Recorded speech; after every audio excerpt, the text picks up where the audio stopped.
इस सब के बीच में जो चिंता की बात है वो ये है कि दूसरी लहर के बीच में तीसरी लहर की आहट की खबर भी इस वक्त आ रही है। सुप्रीम कोर्ट ने भी चिंता जताई है और सबसे ज़्यादा चिंता की बात यह है कि इस लहर में बच्चों पर भी खतरा मंडरा रहा है। डॉक्टर मनोज कुमार, इस तीसरी लहर के लिए बच्चों को कैसे तैयार करें, क्योंकि हमारे पास तो बच्चों के लिए वैक्सीनेशन भी नहीं है, वैक्सीन भी नहीं। जी, कल जैसा कि चीफ साइंटिफिक एडवाइजर ने बोला कि तीसरी लहर जो है वो इनएविटेबल है, मतलब वो आएगी आएगी, लेकिन सवाल ये उठता है कि वो कब आएगी इसका कोई पता नहीं है। बट जो आएगी इसलिए, या हो सकता है कि वो जो स्ट्रेन को हम लोग मान रहे हैं कि N440K जो आंध्रा से कुर्नूल से निकला है, जो करीब करीब 15 टाइम्स ज़्यादा लेथल है जो पुराने स्ट्रेन से, हो सकता है कि वो स्ट्रेन ऑलरेडी स्प्रेड हो गया हो। तो थर्ड वेव का क्या क्वांटिटी रहेगा और सर्ज कितना परसिस्टेंट होगा ये कहना मुश्किल है।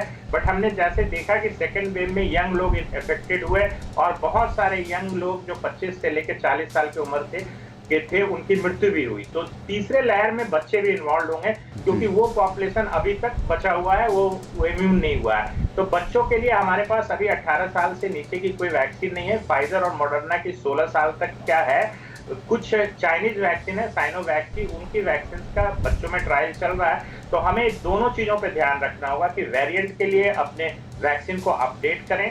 दूसरी चीज कि जल्द से जल्द हम पीडियाट्रिक एज ग्रुप में या बच्चों वाले एज ग्रुप में वैक्सीन का शॉर्ट ट्रायल करके उसकी एफिकेसी को और सेफ्टी को जज करते हुए उसको भी पीडियाट्रिक पॉपुलेशन के लिए रिकमेंड करें। जी, जितेंद्र हैं बिहार से। जितेंद्र, अपना सवाल पूछिए। मेरी पत्नी 5 महीने की प्रेग्नेंट है, क्या उसे वैक्सीन लगवा सकते हैं?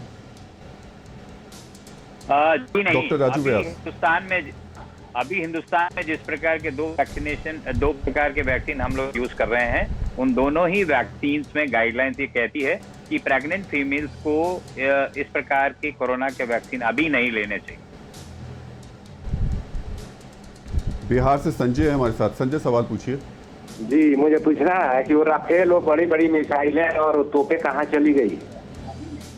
और तीसरी लहर की बात जहाँ तक है तो हम प्रधानमंत्री से हम तो नहीं जुड़ सकते हैं, लेकिन बोलिए जिनपिंग का पैर पकड़ लें।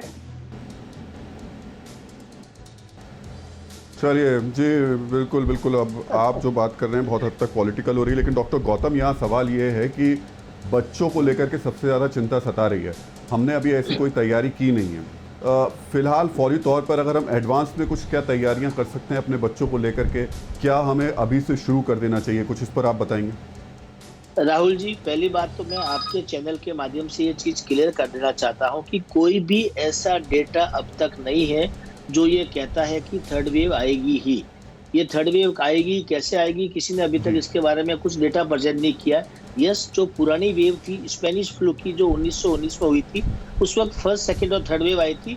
तो उसके हिसाब से अगर हम थर्ड वेव कह रहे हैं तो उस टाइम में भी सेकंड वेव बहुत घातक थी, लेकिन थर्ड वेव बहुत ही माइल्ड थी, बहुत हल्की थी। तो इस बार भी अगर थर्ड वेव आती है जो पुराने बेस पे कह रहे हैं तो शायद वो माइल्ड हो सकती है। पहली बात है, इसलिए बहुत ज्यादा घबराने की या पैनिक फैलाने की जरूरत नहीं कि थर्ड वेव में क्या होने वाला, ये होने वाला।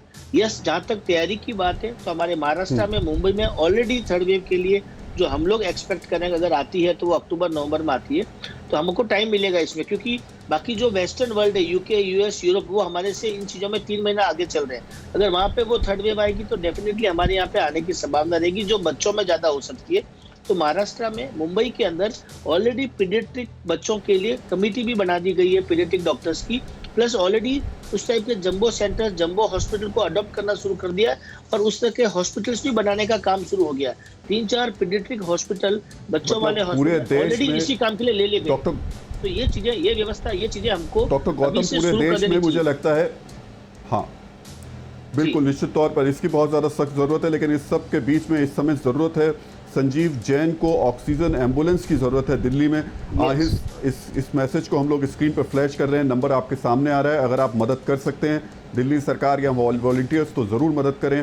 संजीव जैन इनका नाम है। इनको इस समय एम्बुलेंस, वो भी एम्बुलेंस चाहिए, ऑक्सीजन वाली एम्बुलेंस, उसकी मदद की ज़रूरत है। अभिषेक है गाज़ियाबाद में, इनको ऑक्सीजन की ज़रूरत है। इनका नंबर भी स्क्रीन पर फ्लैश हो रहा है। अगर इनको यूपी सरकार या वॉलंटियर्स वहाँ पर ऑक्सीजन पहुँचा सकते हैं तो बहुत अच्छा होगा। फिक्र आपकी, सोमवार से शुक्रवार रात 9 बजे सिर्फ TV9 भारतवर्ष पर।